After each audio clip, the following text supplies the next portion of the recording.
everyone. Let's have a quick revision of the last topic, which is orthogonality in the vectors. We have taken the two vectors f bar and x bar and draw a perpendicular line onto the x from f, and there will be some approximation coefficient, and you can represent one vector in terms of other vector as f is equal to cx plus e. Here e is a error vector. Then the approximation coefficient, which is c, can be f bar dot x bar by mod x square. And when those two vectors will be orthogonal, means there is no approximation coefficient, which is then c is equal to 0. Then the dot product between the two vectors will become 0. That means those two vectors are perpendicular to each other. If you draw the perpendicular bisector also, there is no component of f on ex. Let us apply the same concept of orthogonality in vectors to real signals. Apply the orthogonality of vector to the real signals. Consider the two real signals f of t and x of t. Now I want to represent f of t in terms of x of t. In comparison with the vectors only, apply here f of t is equal to c into x of t plus error signal in the particular range, else 0. Then e of t is equal to f of t minus c into x of t. Minimum value of e of t gives the best approximation. As we have seen already in the last topic, minimum value of e gives the best approximation. Even in the same way, here also minimum value of e of t will give you the best approximation. For that, you have to consider the energy of that particular signal. If that energy is minimum, means your e of t error signal is also minimum. Consider the energy.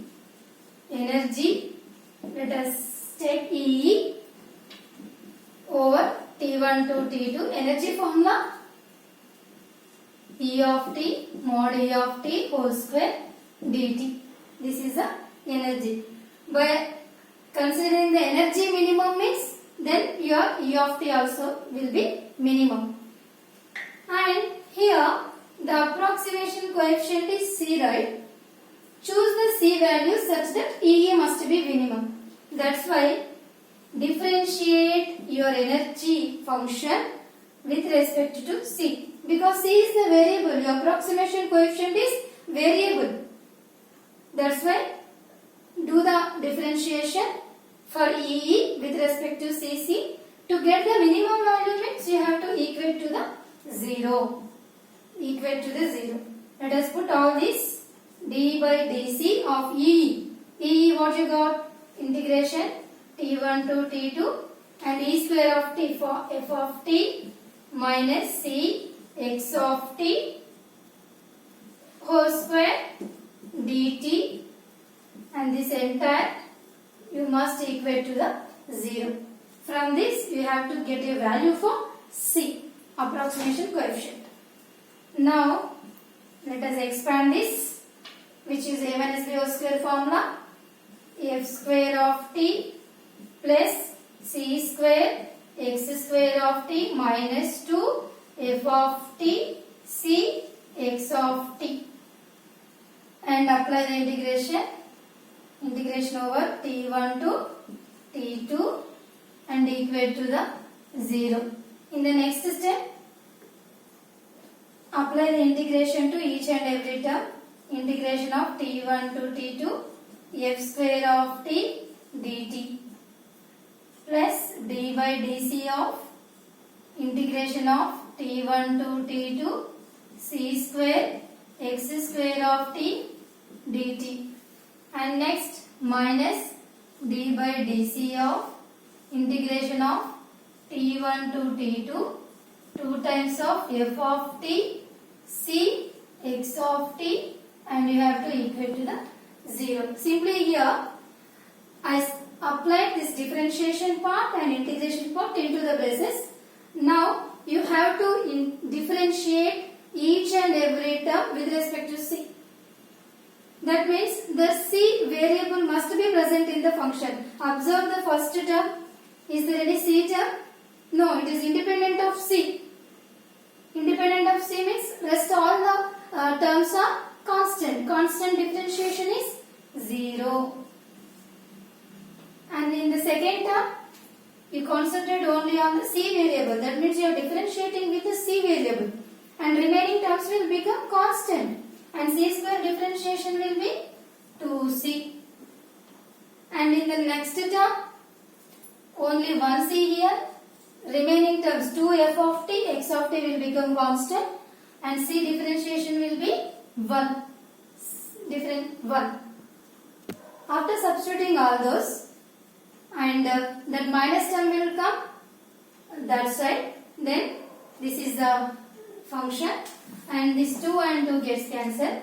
We required C, that is integration t1 to t2 f of t x of t dt by integration over t1 to t2 x square of t dt is the approximation coefficient of any two real signals. Here f of t and x of t are real signals and C is the approximation coefficient, and it is more similar to vector, right?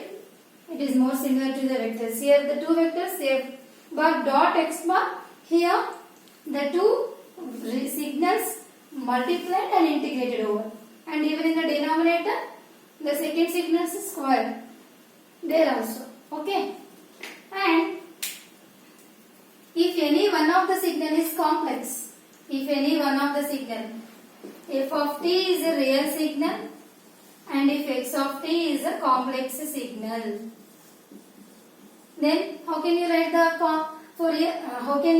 the approximation coefficient? One will be real and another will be conjugate. And here one is x of t and another will be the conjugate. Okay, and when these two real signals will be orthogonal to each other is the question now.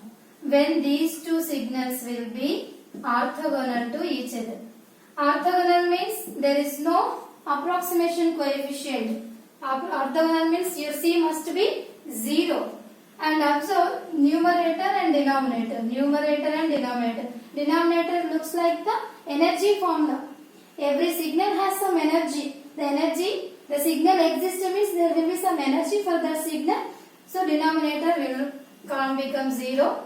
To make C is equal to 0, then what should be which term must be 0? Only the numerator.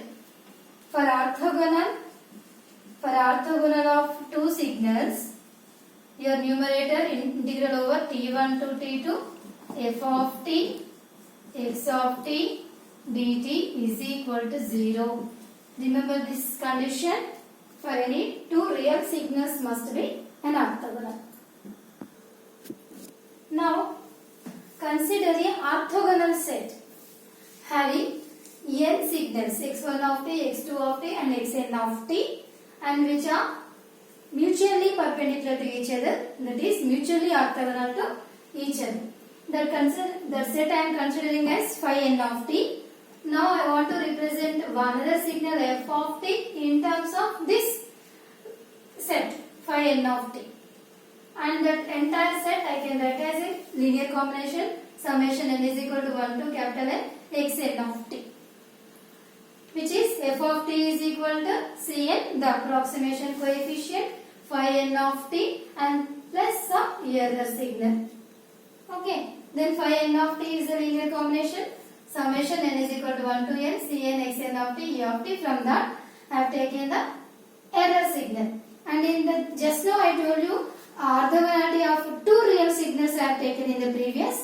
Now I am taking n real signals. The set of n number of real signals which are mutually orthogonal to each other internally.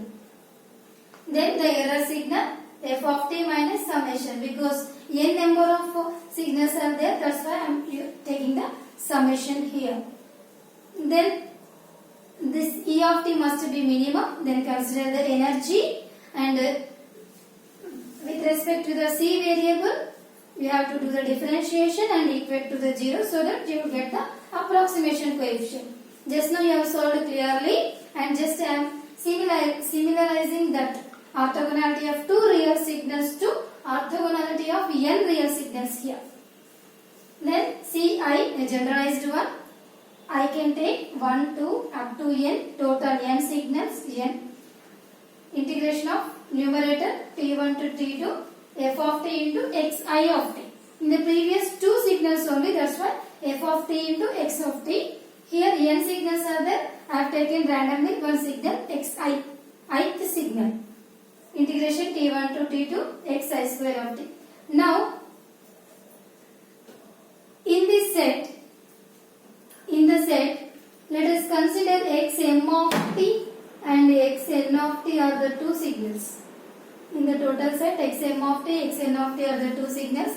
When these two signals will be orthogonal, integration over t1 to t2, xm of t, xn of t is equal to 0.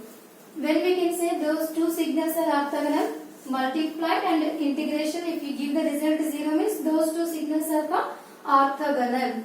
And this is possible only for m not equal to n only, because those two are two distinct signals. If m is equal to n, what happens? M is equal to n. M is equal to n means integral t1 to t2 xn of t into xn of t, xn square of t dt. And this formula, did you see this formula anywhere? Which is energy formula, that is En. Remember this formula carefully. I will use this formula in the problem solving. Till now we have discussed about orthogonality of two vectors and orthogonality of two real signals and orthogonality among n real signals. And this topic will be complete only until and unless we discuss about the error in the signals. And in the previous derivation, we got the energy EE is equal to this one. And from this, expand this integration over t1 to t2 f square of t dt plus summation n is equal to 1 to n cn square xn square of t dt a square plus b square and minus 2ab minus 2a f of t and the summation n is equal to 1 to n cn xn of t dt.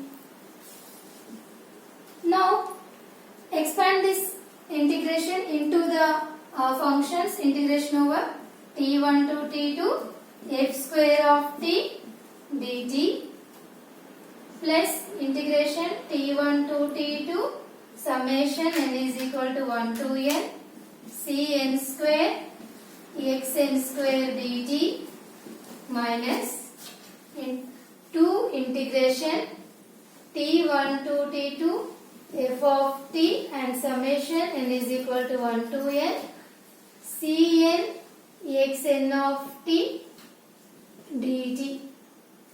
Okay, now change the order of integrations and summations. First integration is there. In the next step, first summation should come. Interchange the integrations and summations. First one is integration over f square of t dt plus summation n is equal to 1 to n.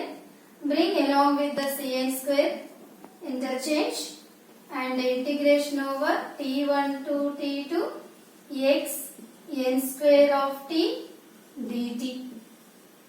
And next one minus 2, and right here minus 2 summation n is equal to 1 to n along with cn, then integration inside integral t1 to t2 f of t into xn of t. Hold here the evaluation, hold here, and let's come back for this discussion. In the previously you got the approximation coefficient Ci is equal to this formula. From this I am making small modifications. And what is the denominator? This denominator formula looks like whom?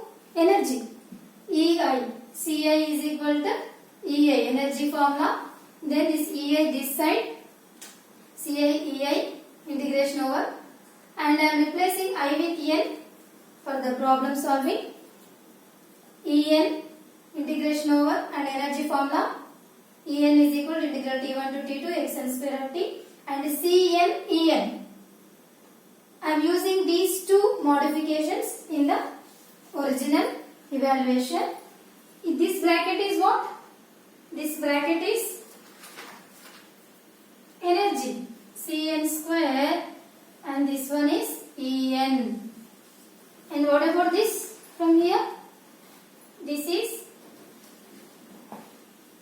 Cn into En, which is nothing but Cn square En. Okay, this is minus 2 times, this is plus 1 time. Finally, you will get minus of summation n is equal to 1 to. This is a just error energy. Now, we require mean square error. Mean square error representation is epsilon or E of t mean square. Square and mean. Mean means its average. That you can calculate by total energy by its time interval. Then only you will get the mean value. Mean means average value. Okay. This is the formula for mean square error. Now, when an orthogonal function set to be called as closed or complete set, consider a mean square error formula, and this always error must be minimum. Minimum value is 0. We need to make the error value as 0. Then when it is possible? When it is possible means, for example, I want to subtract some function from number 6. That means here 6 minus of x will take 1, and because it is a summation 1 plus 2. That I got as 6 minus 3, and I want to equate it as a 0. 6 minus 6. My intention is 6 minus 6. But I got 6 minus 3 is as 3 only. Then it is not suitable. Then I have to increase the summation. If I go for number 3, I am increasing the additional number set. Then 6 minus of 1 plus 2 plus 3. Then I got 6 minus 6, 0. In the same way, my orthogonal set is n number of real signals. Capital N number of real signals. If I increase the real numbers, my orthogonal set is x1 of t, x2 of t, and so on, x capital N of t, up to capital N only. Okay, I want to make this error as 0. I have to subtract from f square of t and this one, and this one and this one must be equal, then minus, and this will be subtracted, and you will get the error as 0. But up to capital N consideration is not suitable. I have to increase. I have to consider the signals greater than n. More than n signals if I have taken, then more number of summations here, so that the signal will be subtracted from f square of t, so that you will get the error as 0. Then what is the maximum limit? Means up to infinity. If I take the maximum number of signals, then the set is called closed or complete set.